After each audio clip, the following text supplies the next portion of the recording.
கந்தன் அலங்காரம் 49. சூரில் கிரியில் கதிர்வேல் எரிந்தவன் தொண்டர்குலம் சாரின் கதியன்றி வேறில்லை காண்கண்டு தாவடி போய் தேரில் கரியில் பரியில் திரிபவர் செல்வமெல்லாம் நீரில் பொறியென்று அறியாத பாவி நெடு நெஞ்சமே. அதாவது தன் மனதிடம் அருணகிரிநாதர் சொல்றாரு, ஓ மனமே, சூரபத்மன் மீதும் கிரௌஞ்ச மலை மீதும் ஒளிவீசும் வேலை விடுத்து அருளிய திரு முருகப்பெருமானின் அடியார்களது திருக்கூட்டத்தை அடைவதை விட சிறந்த கதி உனக்கு வேற எதுவுமே கிடையாது.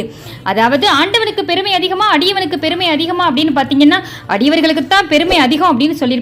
இப்ப நம்மளே ஒரு கன்றை தூக்கிக்கிட்டு போனோம் அப்படின்னா பசு பின்னாடியே வரும் இல்லையா, அது போலதான் நம்ம அடியவர்கள் பின்னாடி போனோம் அப்படின்னா முருகனுடைய திருவருள் நமக்கு முழுதுமா கிடைக்கும் அப்படின்னு சொல்லியிருப்பாங்க.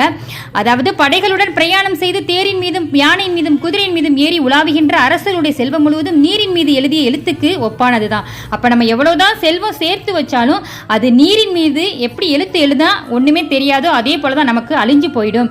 ஆனா நம்ம முருகப்பெருமான் அடியார்களை நம்ம பற்றி கொண்டோம் அப்படின்னா நமக்கு முருகப்பெருமானின் திருவருள் முழுவதும் கிடைக்கும். உலக இன்பங்களை தேடி அலைவதை விட முருகனின் திருவடியை அடைவதே உண்மையான இன்பம்னு அழகா பாடியிருப்பாங்க அருணகிரிநாதர்.